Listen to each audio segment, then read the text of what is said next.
The MX5 moved, only pushed, but we moved it because we got a delivery going there tomorrow. But for now, I'm gonna have some food. Look at this, this is fucking banging. My mate Nath owns Craven Nath's, and they're set up literally outside, well, around the corner on a couple of days a week. So, can't resist. That's a Kinder Bueno milkshake as well. Fucking unbelievable. But yeah, I'm gonna scran this now, so I'm gonna turn this off. Right, I've had my burger, so where was we? Yeah, the MX5, it's moved.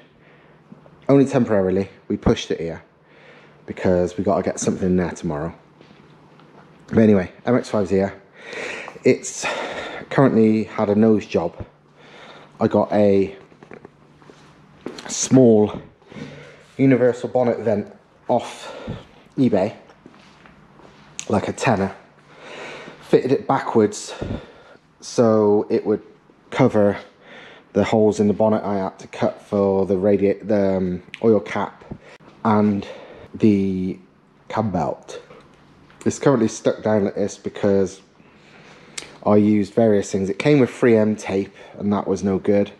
I used the first amount of glue, some kind of glue, and it was absolute shit. So now I've used Araldite 2-part glue, and I'm hoping, it's still not dry yet and it's been hours, but hopefully overnight it sets and stays where it should be. There's not enough meat on the edges of the vent to do any self-tapping screws or anything, so it's got to be held on with some kind of sealant. I wish I would have just went straight away to some black tiger seal, but I thought it'd be easier than that until now. Also, the bonnet wasn't, no, the vent, sorry. The vent wasn't actually tall enough to clear everything. But luckily, being made of plastic rather than fiberglass, I got the heat gun out on it and basically heated it up until it was soft, basically. And then molded it, made this lump. This was pretty much flat. And now if you look, it's like a inch higher, whatever, no, maybe less than an inch, but whatever, a higher lump in the middle, which allows it to clear everything. I don't really like bonnet bulges and this, that, the other, but this serves a purpose, and it will serve a secondary purpose of letting air out that will be going through the front, of course, same as those vents will. So it's function over form, but it depends how utterly shit it looks when I take this off. As long as it don't look appalling, then job done. One thing I like about moving the car here is you realise how fucking tiny it is. It's a very small car. It's literally a go-kart. You know, you're talking one wheel at each corner of this tiny little car, even compared to the S14, which is a small car compared to most modern ones. You really see how small the fucking car is when it's sort of not in the corner over there. So yeah, it's a tiny little thing, which is quality. I mean, it would probably be mental even with the NA version of the 2.5 litre that's in it. But yeah, it's turboed. It's gonna be bananas. Let's have a look from the back. Yeah, it's a very small car and it does look super cool. I do like it. You know, I've always said I'm not really a fan of how MX5s look, but I've actually made this one into one I like the look of. So, good times.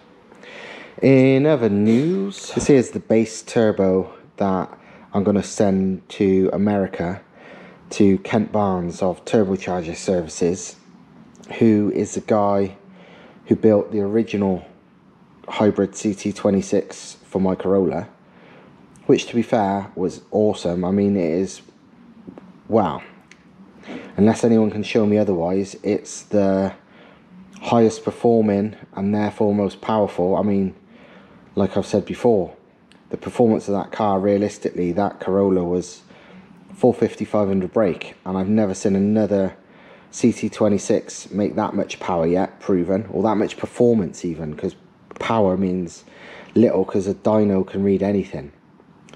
My car was the highest performing CT26 turbo car, full stop. And yeah, Kent Barnes turbocharger systems, wow, that's proof enough if you need it. But you go on his Instagram, I put a link in the description to his Instagram. You have a look at the pictures he puts up of the turbos he builds. They are proper cool. And I'm going to get him to build me a turbo out of this. It's a HX40 based, well, that's technically a HE400, which is like the successor to the HX40, but you know, it's all interchangeable. But I will tell you the bits because it's all quite sort of interesting bits and pieces. I deliberately, I know it's sad, but I picked all these bits on purpose for various reasons. I didn't just pick like the first HX40 I come across of my spares. I picked it for certain things. HX40 compressor housing, I picked this for the main reason was it had a normal hose outlet rather than a V-band like most whole sets are, because it just makes it easier. The second reason I chose this one was because the ID tag is a Volvo one for a start, which is cool, because if anybody, when this car's, you know, done and this turbo's done, if anyone asks me about the turbo, I just tell them it's some old Volvo turbo off a truck, because it is. I won't mention the fact it's all hybridized, and I don't know if you can really read that, but it says made in Huddersfield, England. Obviously whole sets are made all over the world because they've got different factories, but being a UK made one's quite cool. I've took the badge off just so it don't get damaged when it all gets refurbished, and I stick it back on when it comes back. So yeah, that's just a UK made HX40 core. The centre section is, again, just, it's a whole set, oil cooled only centre section. The reason I chose this one over all the others I had, again, was purely because, I don't know if you can read it, but it's a made in UK one. Because again, they're not all made in the UK. You'll see them, it says made in India, made in China, made in USA, depends what whole set factory it was. But I thought, wow, it'd be nice to have a UK one. So UK, they're all, you know, they're all the same, but there you go. And the turbine housing, like I mentioned, is a whole set HE400. HX4 was generally a T3 flange, but I wanted T4, which is quite rare, but this is. And it's 17 centimetre, which is about the size I wanted. Not too big, not too small. And probably rarest of all for HX4s. Rather than the usual outlet, it's a 4-inch V-band outlet, which is much better because that's exactly what the exhaust will be. So it saves adapting it. So yeah, normal clamps and turbine heat shield. I just found some good condition ones to send in. And again, this is just a compressor housing clamp, but I chose this one for a weird reason. Look at the colour of it. That is desert camo sand. The reason is because a good few years ago, a friend of mine sent me from Camp Leatherneck in Afghanistan, which is the big, well, was the big Allied Army base. Well, I think it was a US Marines base mostly, but yeah, Camp Leatherneck. He sent me a load of whole sets that they'd removed from battle damaged vehicles, and he posted them me. Literally, they came via Royal Mail to my house. The postman looked quite scared, delivering a heavy, big parcel that said Camp Leatherneck, Afghanistan on it. I actually said to the postman, I was like, alright, it's alright mate, it's not a bomb or anything. And he sort of felt a bit calmer after that, but honestly, the postman looked like he was shitting himself. But yeah, it was a load of whole set turbos that he sent me, and they were all painted desert camo, because clearly the whole vehicles were. Most of them had they had like little bits of shrapnel damage on quite a lot of them as well. Nothing to like break the turbos. He only sent me good ones, but a lot of the housings you could see where like things had exploded and made big nicks out of the housing and stuff. But yeah, this, of all the millions of clamps I've got, I decided to use this one just because it's got a bit of history. It's been in the war in Afghanistan. But yeah, all of this I'm going to pack up tomorrow, and it's going to be winging its way to America to get done.